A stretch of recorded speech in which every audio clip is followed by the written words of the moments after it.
तो नमस्कार दोस्तों, आप सभी के एक बार फिर से स्वागत है टॉप बिहार पे, जहां पर मैं हमेशा आपके लिए भोजपुरी से जुड़े हर एक छोटे से बड़े खबरों के लेकर आते रहता हूं। गज बात करेंगे भोजपुरी की ताजा खबर के बारे में, तो चलिए शुरू कर दे आज की ताजा खबर। पहली खबर निकल कर रहे भोजपुरी के ट्रेंडिंग सुपरस्टार खेसारी लाल की तरफ से, जिनकी एक सॉन्ग धरम डुठेला। आज इस सॉन्ग को रिलीज किया जाएगा सुबह में 6 बजे फाल्टू एंटरटेनमेंट म्यूजिक के यूट्यूब चैनल के माध्यम से। अगली खबर निकल कर रहे भोजपुरी के युवा सुपरस्टार अरविंद एकला कॉलेज जी की तरफ से, जिनकी एक सुपरहिट सॉन्ग रील वाली दिल ले गई। आज इस सॉन्ग को रिलीज किया जाएगा सुबह में 6 बजे वर्ल्ड वाइड कट के भोजपुरी यूट्यूब चैनल के माध्यम से। अगली खबर निकल कर रहे भोजपुरी के सुपरस्टार सिंगर समर सिंह की तरफ से, जिनकी एक सुपर हिट सॉन्ग कमर के दर्द सहना पैबू, कमर के दर्द सहना पैबू। आज सॉन्ग को रिलीज किया जाएगा सुबह में 8:15 पर समर सिंह ऑफिशियली के यूट्यूब चैनल के माध्यम से।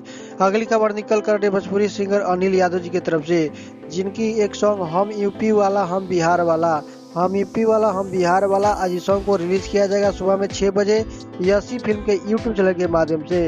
अगली खबर निकल कर रही भोजपुरी के सुपरस्टार सिंगर प्रमोद प्रेमी यादव जी की तरफ से, जिनकी एक सुपर हिट सॉन्ग बबुआ नाराज बा, बबुआ नाराज बा। आज सॉन्ग को रिलीज किया जाएगा सुबह में 6:15 पर प्रमोद प्रेमी इंटरटेनमेंट के यूट्यूब चैनल के माध्यम से।